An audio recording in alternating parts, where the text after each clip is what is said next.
Coach Sims, welcome to UCF. What's it been like in these first couple months there?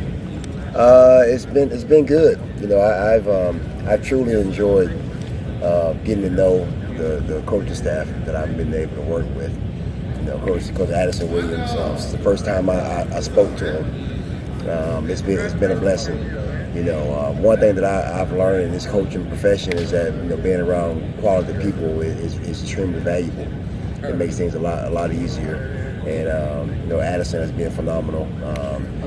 Coach Kenny Ingram and Kenny Martin and David Gibbs, all those guys come with a wealth of knowledge, and I'm just really excited to work around them and be around the families, and obviously help Coach Malzahn and his whole staff win.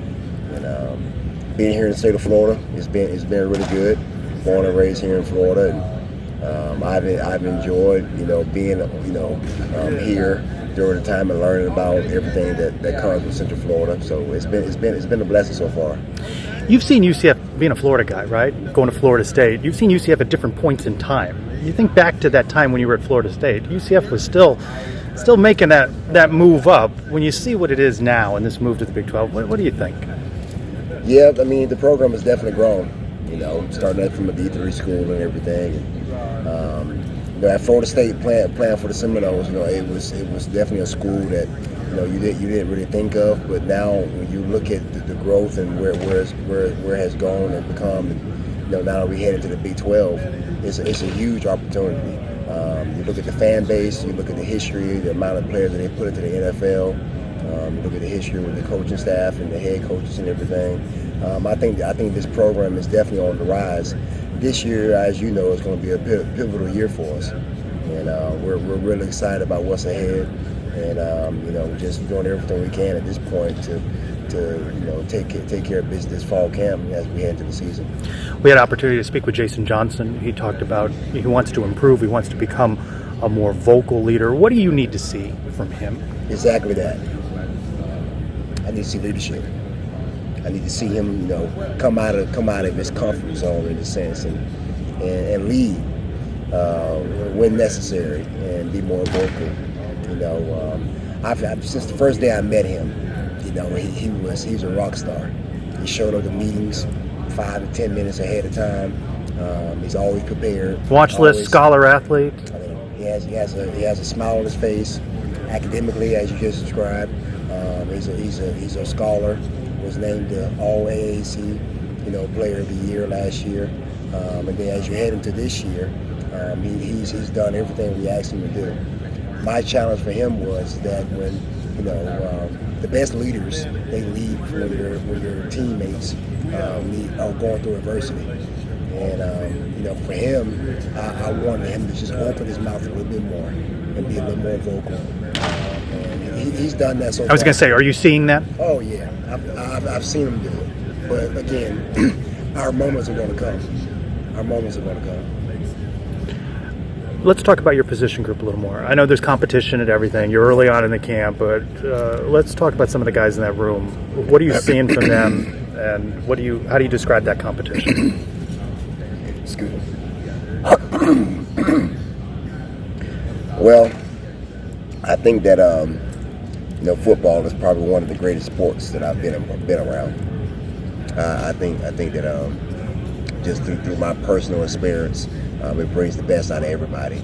And in our linebacker room, I just got hired in January, and we had Jason and Walt, and we went through spring, and there was a need there. Over the last several years of transfers in and out and whatnot, so heading to fall camp, really excited about the younger talent that we brought in with Andrew Harris and Troy Ford, and then the older guys we brought in, Ryan Davis and Isaiah Ball. I think that the mixture that we have right now in the room, there's a ton of value in that room. Talk about those transfers. What did they bring to the unit? First and foremost, as you would expect with any transfer, is experience.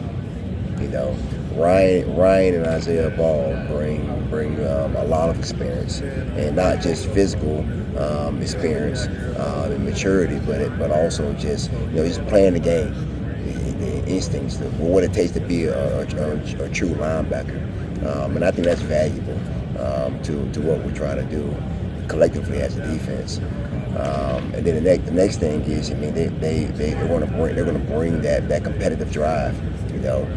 Jason, again, he had all the accolades from last year, but I'm starting to see a little bit more out of him with the competition in the room. The same thing with Walter Yates as well. I'm seeing a little more edge out of him, and that's what I'm truly excited about. That's going to really kind of bring that bond together with the defense. How much of an impact can younger guys, freshmen, bring? Ton of value. Ton of value.